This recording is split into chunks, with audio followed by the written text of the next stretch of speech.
सकाळी ऊस का रस जरूर पीने का, नाश्ता नंतर, जेवण नंतर। आप बोलेंगे इसमें क्या है? ये जो ऊस का रस है ये अद्भुत है।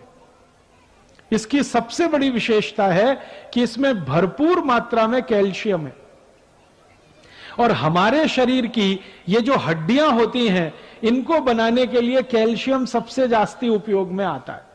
और जूस जो है ऊस का रस, उसमें सबसे जास्ती कैल्शियम। फिर दूसरे नंबर पे सबसे जास्ती फास्फोरस है। कैल्शियम और फास्फोरस अगर किसी किसी रस में है तो वो तो सबसे अद्भुत है। इसलिए ऊस का रस जितने दिन मिले जरूर पीना। क्या क्या फायदा होगा?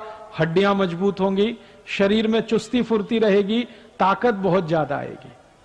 और मैं आपको एक दो माहिती देता हूं। जो ऊस का रस पी सकते हैं सुबह सुबह, उनको जिंदगी में कभी भी काविड़ रोग नहीं हो सकता। काविड़ समझते हैं मराठी में? जॉन्डिस, आंखें पीली पीली हो जाती हैं, लघवी एकदम पीली आने लगती है, शरीर टूट जाता है, बिस्तर पे लेटना पड़ जाता है। और काविड़ की दुनिया में औषध नहीं है। एलोपैथी के किसी भी डॉक्टर से पूछेंगे, वो कहेगा काविड़ की औषध नहीं है, ये तो अपने आप ही ठीक होता है। डॉक्टर कहेगा आराम करो 20 दिवस, 25 दिवस, 30 दिवस। लेकिन इस काविड़ को होने नहीं देना, इसकी सबसे बड़ी ताकत है ऊस के रस में। तो ऊस का रस पिया सुबह सुबह, बहुत अच्छा होता है। और मैं इसलिए भी कह रहा हूं ऊस का रस पीने को कि सारे के सारे भारतीय नागरिक रोज सकाळी 1 गिलास ऊस का रस पिए, तो भारत के जो शेतकरी ऊस उत्पन्न करते हैं वो सब श्रीमंत और कोटिपति हो जाएं। आप बोलेंगे वो कैसे? अभी क्या होता है, जो शेतकरी ऊस उत्पन्न करते हैं वो सारा ऊस साकर कारखाने में जाता है। साकर कारखाना चलाने वाला तो कोटिपति और श्रीमंत हो जाता है, शेतकरी वहीं का वहीं रोडपति रह जाता है।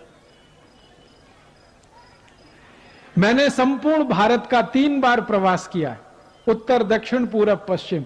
जो भी शेतकरी ऊस उत्पन्न करते हैं सब गरीब हैं, रोडपति हैं। लेकिन उनके ऊस को साखर बनाने वाले जो श्रीमंत हैं और कोटिपति हैं, कारखाने के मालिक, वो सब उद्योगपति है। ये चक्कर क्या है? चक्कर बड़ा सीधा है। ऊस का भाव बहुत कम है, साखर का भाव बहुत जास्ती है। ऊस पैदा करने वाले शेतकरी को भाव कम ही है, लेकिन साखर बनाने वाले श्रीमंत को भाव सबसे जास्ती है।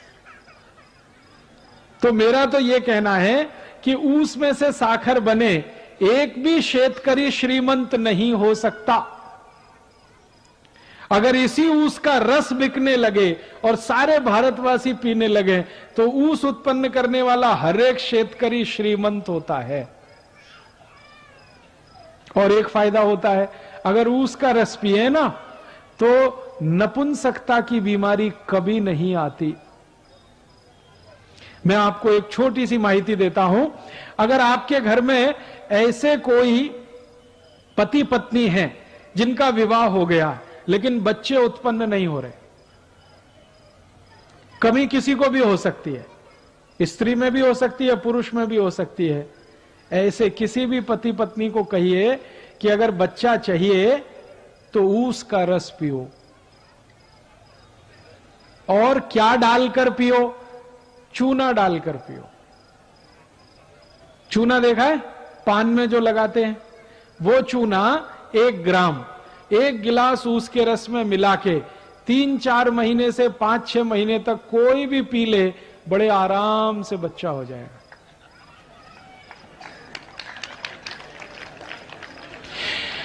और ऐसी स्थिति में तो सबसे जल्दी बच्चा होगा जब पुरुष के वीर्य में शुक्राणुओं की कमी है और इस कारण से बच्चा नहीं हो रहा है।